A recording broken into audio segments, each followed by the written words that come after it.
Line দাঁড়িয়ে এক মহিলা মারা গিয়েছে, কিন্তু বিরোধী দল হিসেবে আমরা এগুলার সমালোচনা করতে পারবো না।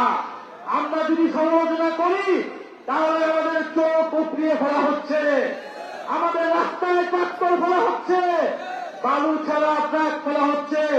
এটা হচ্ছে তারেক রহমানের আই হ্যাভ এ প্ল্যানের নমুনা।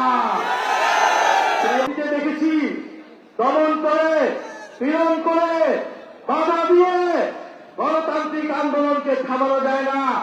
দুঃখের বিষয়, যারা পাট খেতে ধান খেতে যে সকল সৈনিকেরা এত বছর লুকিয়েছিল, যে সকল সৈনিকেরা জেলের ভিতরে ছিল, লন্ডনে কিংবা শিলংয়ে ছিল, জনগণের রক্তের বিনিময়ে তারা ক্ষমতায় এসে জনগণের উপরে আবার জুলুম শুরু করেছে। এটা দ্বারা প্রমাণ হয় বিএনপি গত 16 বছর গণতন্ত্রের জন্য লড়াই করে নাই। তারা অপেক্ষায় ছিল, তারা লড়াই করেছিল ক্ষমতায় গিয়ে কিভাবে জনগণের উপর আবার জুলুম করবে, কিভাবে চাঁদাবাজ করবে, কিভাবে সন্ত্রাস করবে, কিভাবে জমি দখল ভূমি দখল করবে।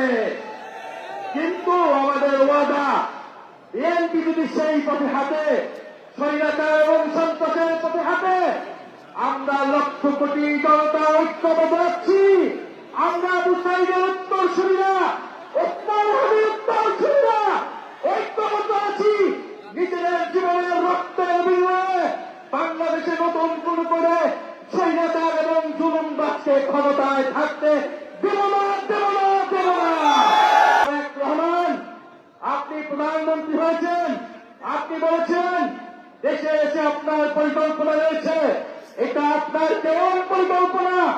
একজন কলেজে পড়ুয়া শিক্ষার্থীর চোখ কেড়ে নেওয়া হয়েছে। হবিগঞ্জের জিকে গৌসের অনুসারী, তার অনুসারীরা হামলা করে রড দিয়ে একটা চোখ নষ্ট করে ফেলেছে একজন কিশোরের, একজন জুলাই যোদ্ধার। এই চোখ তারেক রহমান আপনাকে ফেরত দিতে হবে।